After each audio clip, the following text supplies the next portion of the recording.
My aunt thought forging my parents' will would guarantee her a life of luxury, leaving me with absolutely nothing. But she didn't realize that the penniless niece she cast aside would grow up to be the investigative journalist who would bring her entire fraudulent world crashing down. My name is Savannah Mendoza. For a long time, that name meant something in this city. It meant integrity, it meant philanthropy, and it meant family. But for the last 10 years, to the woman who raised herself in the shadow of a stolen legacy, that name has been a secret weapon, a badge of honor I kept hidden until the perfect moment to strike. To understand why I went to such lengths, why I dedicated a decade of my life to tearing down my own flesh and blood, you have to understand where I came from, and more importantly, what was taken from me. I grew up in a house that felt less like a building and more like a warm embrace. My parents, Robert and Elena Mendoza, were the kind of wealthy that didn't feel cold. My father ran a successful logistics firm, and my mother was a pediatrician who spent more time at the free clinic than she did at her private practice. We lived in a sprawling estate on the cliffs overlooking the ocean, a place filled with laughter, the smell of my mother's jasmine tea, and the sound of my father playing the piano on Sunday mornings. It was idyllic. It was perfect, and hovering on the periphery of that perfection was always my Aunt Evelyn. Evelyn was my father's younger sister. She was glamorous, loud, and perpetually dissatisfied. She treated life like a buffet where she had been given a small plate, always eyeing my father's success with a mixture of admiration and thinly veiled resentment. As a child, I didn't see the jealousy. I only saw the fun aunt who brought me expensive, impractical gifts and wore perfume that lingered in a room long after she left. I didn't notice the way her eyes would sharpen when my mother wore a new piece of jewelry, or the way she'd make backhanded comments about how must be nice it was to live without financial worry, despite my father paying off her credit card debts 3 times that I knew of. The world shattered when I was 18. I had just been accepted into Columbia for journalism, ready to start my life, when the police knocked on the heavy oak door of our estate. A drunk driver, a highway pileup. In an instant, the 2 pillars of my universe were gone. The grief wasn't a wave, it was an ocean that swallowed me whole. I remember the funeral in a blur of black umbrellas and whispered condolences, but I remember Aunt Evelyn vividly. She was crying, loudly, dramatically, throwing herself onto the casket in a display of sorrow that felt more like a performance for the gallery than genuine heartbreak. I stood there, numb, holding my mother's favorite scarf, grateful that at least I had family left. I thought we would grieve together. I thought she would be my rock. 2 weeks later, we sat in the mahogany-paneled office of Mr. Sterling, the family lawyer. I expected a standard reading. My parents had always told me that everything they built was for me, to secure my future and to continue their charitable work. I sat in the leather chair, feeling small, while Evelyn sat opposite me, dabbing her eyes with a lace handkerchief that was perfectly dry. Mr. Sterling cleared his throat, avoiding my gaze. He began to read. The legal jargon washed over me until he reached the distribution of assets. "To my daughter, Savannah," he read, his voice wavering slightly, "we leave the sum of $5,000 to aid in her transition to adulthood. The remainder of the estate, including the Mendoza Manor, all liquid assets, stocks, and business holdings, shall be transferred to the sole care of my sister, Evelyn Mendoza, who is better equipped to manage the family legacy." The silence that followed was deafening. If you are enjoying the story, please like and subscribe. Also, please comment, as your feedback helps to improve the stories coming. I felt the blood drain from my face. "That's a mistake," I whispered, my voice trembling. "My parents, they wouldn't. They told me—" Evelyn looked up, her face a mask of tragic sympathy. "Oh, Savannah, honey," she cooed, reaching across the desk to pat my hand with her manicured fingers. "Your father was very worried about you lately. He thought you weren't mature enough to handle such wealth. He wanted me to protect it for you. It's for your own good." "But $5,000? I stood up, the chair scraping loudly against the floor. "That doesn't even cover a semester of college. And the house? That's my home." "It's my home now," Evelyn said, her voice dropping an octave, the sweetness evaporating instantly. "And frankly, Savannah, you're 18. You're an adult. It's time you learn to stand on your own 2 feet instead of leeching off your parents' success. Robert told me he wanted you to build character." I looked at Mr. Sterling. "This is a lie. Show me the signature."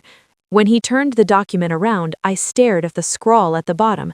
It looked like my father's signature, but the loop of the R was slightly off, too hesitant. My father signed his name with a flourish, a quick, confident stroke. This looked traced. "This is forged," I said, my voice rising. "I'm going to contest this." Evelyn stood up then, towering over me in her heels. "You will do no such thing. You have no money for lawyers, Savannah. You have $5,000 and a bag of clothes. If you try to drag my name through the mud, I will make sure you never work in this city. I will ruin you before you even start." The betrayal hit harder than the poverty that followed. I was kicked out of the manor that very afternoon. I packed my life into 2 suitcases, while Evelyn watched from the doorway, sipping a glass of my father's vintage wine. As I walked down the long driveway, leaving the only home I'd ever known, I didn't cry. The tears had dried up, replaced by a cold, hard knot of fury in my stomach. I looked back one last time at the house on the cliff and made a silent vow. She wanted me to build character? Fine. I would build a character capable of destroying her. The next 10 years were a lesson in survival. I couldn't afford Columbia. I went to a state school, working 3 jobs, waitressing at a diner, shelving books at the library, and freelance copywriting until my eyes burned. I lived in a studio apartment the size of a closet that smelled perpetually of boiled cabbage and damp drywall. I ate instant noodles for dinner and skipped lunch to save money for textbooks. Every time I felt like giving up, I checked social media. There she was. Aunt Evelyn. She had rebranded herself. She sold my father's logistics firm and used the capital to launch herself into high society. She traveled to Paris, Milan, Dubai. She bought a new penthouse in the city because the manor was too drafty, though she kept it as a summer home. She started a foundation called the Gilded Legacy, which threw lavish parties where the donation tables were dwarfed by the champagne fountains. Seeing her face in the society pages, smiling that fake, tight smile, was the fuel that kept me going through the sleepless nights. I channeled my anger into my work. I changed my last name to Miller to avoid any association that might tip her off, and I threw myself into investigative journalism. I had a knack for it, the patience to sift through thousands of documents, the charm to get people to talk, and the cynicism to spot a lie from a mile away. I started exposing slumlords, then corrupt city council members. By the time I was 28, I was a lead reporter for the city's top independent news network, known for my ruthless dedication to the truth. That's when the tip came in. It was a rainy Tuesday night. I was at the office, finishing up a piece on pharmaceutical price gouging, when an encrypted email landed in my inbox. The subject line read, "The Gilded Circle is a lie." The email detailed a tip about an exclusive invitation-only investment club called the Gilded Circle. It was marketed as a high-yield investment group for the ultra-elite, promising returns that defied market logic, supposedly fueled by insider tech startups and foreign luxury markets. The tipster claimed it was nothing but a Ponzi scheme wrapped in velvet and diamonds, preying on new money and aging socialites. And the founder of this exclusive club? Savannah Mendoza. My heart hammered against my ribs. This was it. This was the opening I had been waiting for. I spent the next 3 weeks doing nothing but background research. Evelyn had been careful. The Gilded Circle didn't have a website. It operated on word of mouth and private encrypted apps. But she had gotten sloppy with her ego. She was hosting the Golden Gala in 2 months, an event where she planned to open the fund to a new round of investors, aiming to raise $50 million in a single night. I needed to get inside. I created a persona, Sloane Vance, a reclusive cryptocurrency heiress who had just moved to the city from Zurich. I spent a significant chunk of my savings renting high-end designer clothes, hiring a luxury car for a few days, and planting digital breadcrumbs that validated my fake identity. I started showing up at the right charity auctions, bidding aggressively on ugly art, and ignoring the people desperate for attention. It worked. Within 2 weeks, I received a cream-colored envelope with gold embossing, an invitation to a pre-gala mixer for the Gilded Circle. Walking into that mixer was like stepping into a lion's den, except the lions were wearing tuxedos and drinking scotch. The venue was a private art gallery downtown. I spotted Evelyn immediately. She looked older, her face pulled tight by surgeries, her fingers dripping with rings that used to belong to my mother. That sight made bile rise in my throat, but I swallowed it down and put on my best bored heiress face. I maneuvered my way through the crowd, dropping buzzwords about blockchain and liquidity. Eventually, I was introduced to her. "Evelyn, this is Sloane Vance," a mutual acquaintance said. "She's new to the city, very interested in aggressive portfolio expansion." Evelyn turned to me. For a split second, I was terrified. Would she recognize the eyes, the shape of the nose? But it had been 10 years. I had cut my hair into a sharp bob, dyed it platinum blonde, and wore thick-rimmed architectural glasses. I wasn't the crying 18-year-old in a hoodie anymore. I was a predator in couture. "Sloane, darling," Evelyn purred, extending a hand. "So lovely to meet you. I love your dress. Is it vintage?" "It's custom," I lied smoothly, shaking her hand. Her skin felt cold. "I've heard wonderful things about your circle. I'm looking for somewhere to park 8 figures where it won't stagnate." Her eyes lit up with that familiar greed. "Well, you've come to the right place. The Gilded Circle is about more than just money. It's about family. We take care of our own." The irony was so thick I could taste it. "Family is so important," I said, holding her gaze. "I'm estranged from mine. Financial disputes. You know how it is." "Oh, I do," Evelyn sighed, taking a sip of her drink. "I had a niece once. Ungrateful little thing. I tried to help her, manage her inheritance so she wouldn't squander it, and she ran off. Hadn't heard from her in years, probably on drugs somewhere. It breaks my heart." She lied so easily. It was effortless for her. I smiled, a tight, sharp expression. "Well, her loss is your gain, I suppose." "Exactly," she winked. Over the next month, I got closer. I attended weekly dinners. I recorded every conversation with a microscopic wire tapped into my brooch. I got her to explain the investment strategy, which was utter nonsense, jargon designed to confuse people into handing over checks. But I needed the smoking gun. I needed the ledger. I found my opportunity a week before the gala. Evelyn invited me to her penthouse for a private consultation. She wanted to close me on a $5 million buy-in before the big night. While she was in the kitchen instructing her private chef, I asked to use the restroom. Instead, I slipped into her home office. My heart was pounding so hard I thought it would alert the security sensors. I went to her computer. It was locked, obviously, but Evelyn was a creature of vanity. I looked around the room. There were framed photos of her everywhere. One date stood out, the date she acquired the Mendoza fortune. I tried the date of my parents' death. Incorrect. I tried her birthday. Incorrect. Then I tried the date the will was read. Access granted. I nearly laughed out loud. To her, that was the day her life began. I plugged in a USB drive and initiated a clone of her hard drive.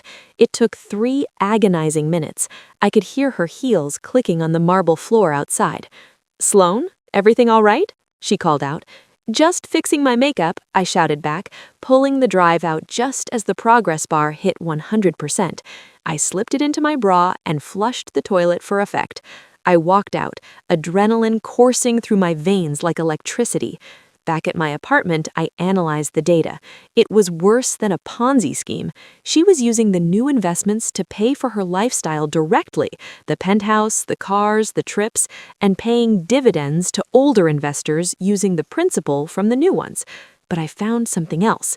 In a folder labeled Old Business, I found scanned copies of my parents' original will, the real one, and correspondence with a forger named the Scribe, detailing the payment for creating the fake document that disinherited me. I had her. I had her on fraud, embezzlement, and forgery. But I didn't want to just send her to jail. I wanted to destroy the reputation she valued more than her life. I wanted the Gilded Circle to witness her fall. The night of the Golden Gala arrived. It was held at the city's grandest hotel ballroom. The theme was Midas Touch. Everything was gold. Gold tablecloths, gold balloons, gold-flecked champagne. The city's elite were there, politicians, CEOs, celebrities.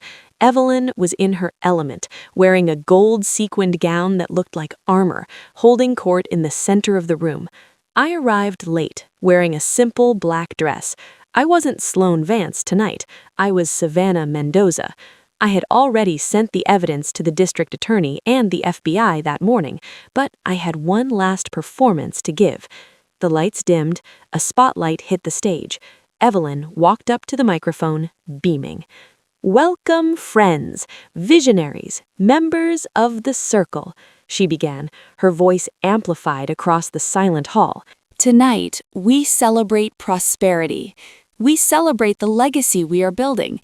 When I started this journey, I had nothing but a dream and a small inheritance from my late brother. I walked to the audio-visual booth at the back of the room. I had a colleague there, a tech guy from the news station who owed me a favor. "Now," I whispered. He cut the feed to Evelyn's promotional video. On the massive screens behind her, the image of her smiling face vanished. It was replaced by a spreadsheet. The room murmured in confusion. "What is this?" Evelyn laughed nervously, glancing back. "Technical difficulties, it seems." Then the audio started playing. It was the recording from my Sloane meeting. Evelyn's voice boomed through the speakers, clear as day. "These people are sheep, Sloane. You feed them a little grass and you can shear them for everything they're worth. Who cares where the money comes from? As long as my accounts are full, let them think they're investing in tech. I'm the only investment that matters." The room went deadly silent. Evelyn froze. She looked around, panic setting in. "Turn it off! Someone turn it off!" she shrieked. Then the screen changed again. It showed the scanned copy of the forged will, side by side with the real one. Then the emails with the forger. The text was large enough for everyone to read. "Payment for Mendoza forgery. Received." I stepped out of the shadows and grabbed a wireless microphone from the stand near the sound booth. "It's over, Aunt Evelyn." Every head in the room turned toward me. Evelyn squinted into the darkness. "Who said that? Who are you?" I walked down the center aisle, the crowd parting for me like the Red Sea. I took off my glasses. I wiped the severe lipstick from my mouth. "You really don't recognize me? You told me to go out and build character. You told me to stand on my own 2 feet." I stopped at the foot of the stage. I looked up at her, and for the first time in 10 years, I saw true fear in her eyes. She recognized me. "Savannah?" she whispered, the microphone picking up her trembling breath. "My name is Savannah Mendoza," I said, my voice ringing out with the authority of the truth, "and I am taking back my name." "Security!" Evelyn screamed, her composure shattering. "Get this imposter out of here! She's crazy! She's a stalker!" "The police are already here, Evelyn," I said calmly. As if on cue, the double doors at the back of the ballroom burst open. A team of FBI agents and city police officers marched in. The room erupted into chaos. Investors were shouting, demanding answers. Evelyn tried to run off the stage, but she tripped on her gown, falling hard onto the gold-painted floor. It was a pathetic sight. The woman who wanted to be King Midas was just a thief in a glittery dress. I watched as they handcuffed her. She was screaming, blaming her accountant, blaming Mr. Sterling, blaming me. As they dragged her past me, she locked eyes with me. "I took care of you," she hissed. "I'm your family." "You stole my life," I said softly so only she could hear. "And now I'm taking yours." The aftermath was a media frenzy. The Gilded Circle scandal dominated the news for months. I didn't hide behind a pseudonym anymore. I wrote the exposé myself. It was the cover story of the year. Evelyn's empire crumbled overnight. Her assets were frozen, the penthouse was seized, and her friends pretended they had never met her. Mr. Sterling, the lawyer, turned state's witness to save his own skin. He testified that Evelyn had coerced him into validating the forged will, confirming everything I had discovered. The courts overturned the probate ruling from 10 years ago. The legal process of unwinding her fraud was long and messy. Most of the investors got pennies on the dollar back, which was tragic, but justice has a cost. However, because the original will was reinstated, the assets that were rightfully mine, or what was left of them, were returned to me. 6 months after the gala, I drove up the winding coastal road to the Mendoza Manor. Evelyn had kept it as a trophy, but she rarely visited, so it was largely unchanged. I unlocked the heavy oak door and stepped inside.